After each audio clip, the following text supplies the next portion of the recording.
He's writing raps.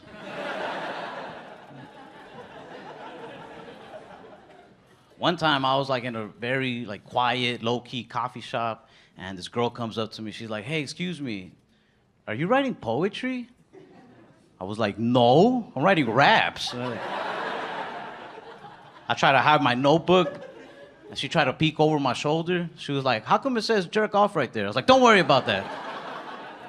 Streets is crazy. People die jerking off there." Try to eat healthy. Like I'm a type 1 diabetic, and a lot of people don't believe me when I say that. I think it's because I'm real slim. You know, it's kind of like hearing a really ugly dude tell you he got herpes. Because people just look at you like, you got it? Like you think you got it or a doctor told you you got it? Well, a doctor did tell me. I was diagnosed like at 6. And I had that same doctor from when I was 6 up until I was 18, which is a long time to have one doctor. So when I left, I thought it'd be nice to leave him a review on his website. So who knows him better than I do, you know? I was like, this man was my doctor for the last 12 years. And I am still diabetic. 1 star. I left him 1 star because of the nurses he had working for him. They used to try to lift you up, but I didn't like it.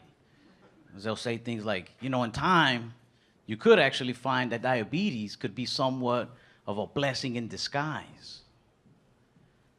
I think I'd rather have just a regular blessing. The disguise part is really messing with my blood sugar. You're a horrible nurse.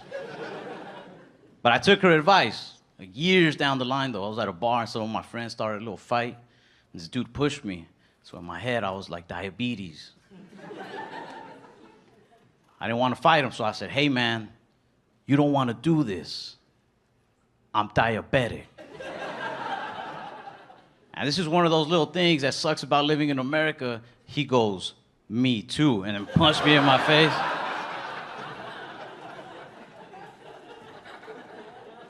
I've never cared about like a weight problem or a diabetes problem in this country, but when that happened, I was like, this is out of control, man, it's diabetes. I saw it as like, come on, man, we gotta stick together, but he saw it as like, nah, 2 types walked in, 1 type's walking out. But I go out to eat a lot. I've been having this problem at restaurants where I get skipped in lines pretty much every time by white women. Not saying I'm angry, I'm just saying, it's usually you guys. But I don't think it's a race thing. Like, I don't think white women are skipping me because I'm Hispanic. I think white women are skipping me because I'm short and Hispanic. Like, hear me out. You see a 6-foot Latino dude standing in line, that dude has the potential to be tall, tan, handsome. You respect that man's place in that line. But they see me, 5'7" Hispanic dude in line, in their mind they're probably thinking, he probably works here. I'm just getting in front of like.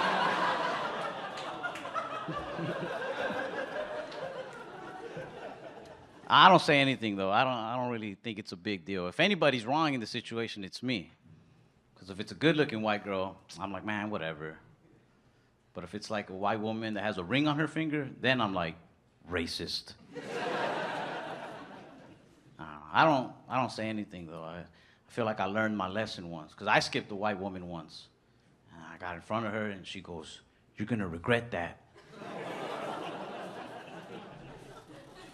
I was like, whatever. I didn't think nothing of it. I brushed it off.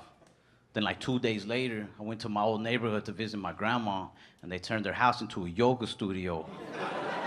I was like, ah. They fucking got me.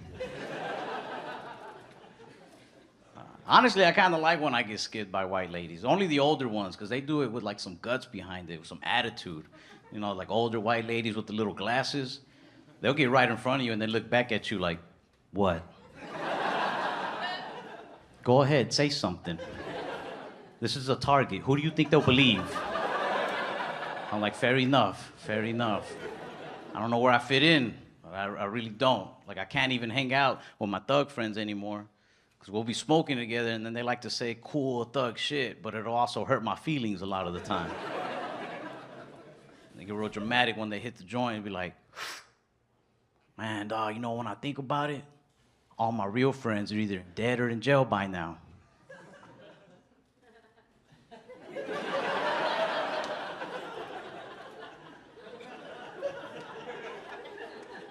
I'm like, give me back my weed, man. Changing my Hulu password, too.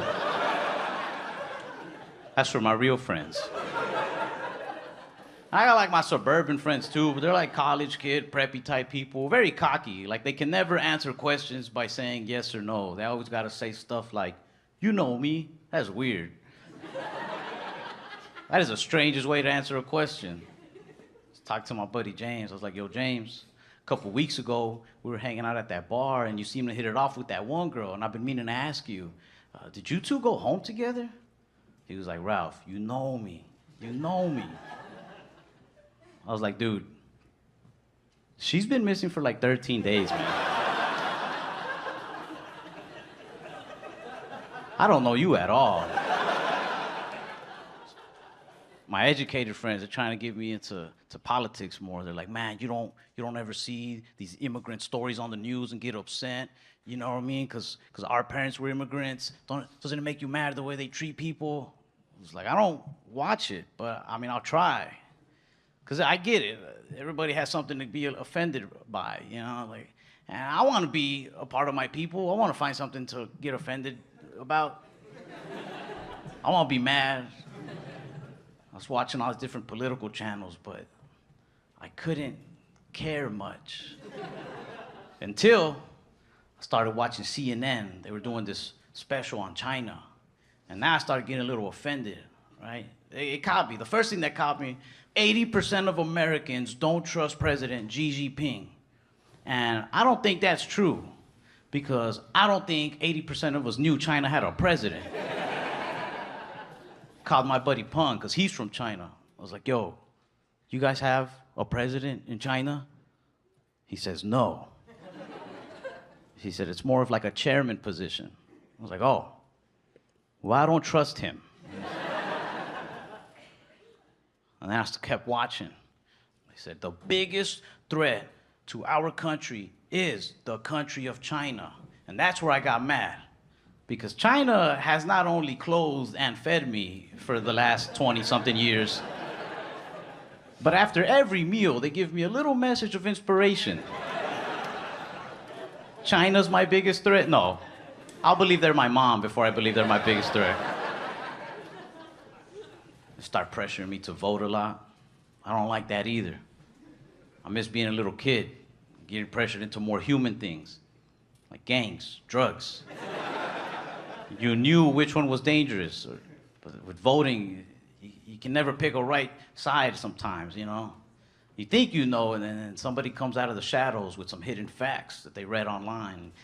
It's hard to know what's true or not. You'll be like, hey, yeah, I'm gonna go Democrat, because I heard they got a good health plan. They're like, no, yeah, they do. It's a good choice. And then out of the shadows, somebody pops up like, but also, they eat children. Oh. Okay, I don't want that. Let me check out the Republican side. And you get the facts on them. Oh yeah, they got a good budget plan. They're really trying to fix up the economy. You'll like it. And then out of those same shadows, somebody pops up with like, but also, they're the ones who purchased the children. Like, I'm good on kids, man. I'm good. I do want to vote. I do want to, but honestly, I want to do it for bragging rights. I feel like one day there's gonna be a badass president who legalizes all sorts of cool things across the country. Like mushrooms, weed, prostitutes.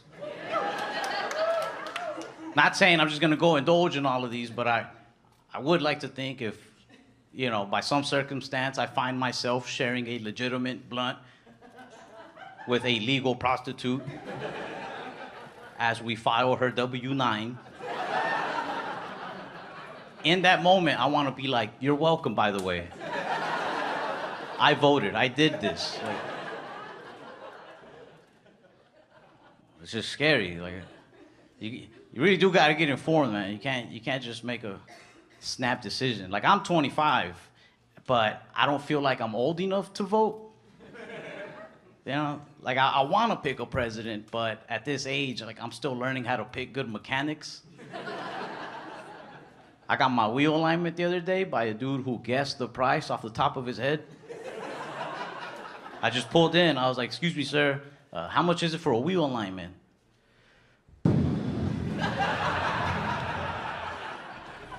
He was kicking my tires. I just looked at him like, I don't know either. But I went with him because he seemed trustworthy enough. But my car drives more crooked now than when I gave it to him. I don't know much about cars or politics, but I do know this.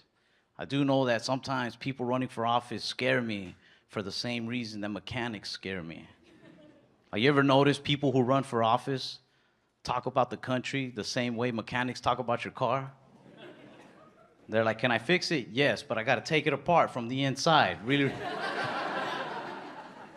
It's gonna take me some time, especially because look, I don't know if you saw this, but the guy who had it before me, he really fucked this up.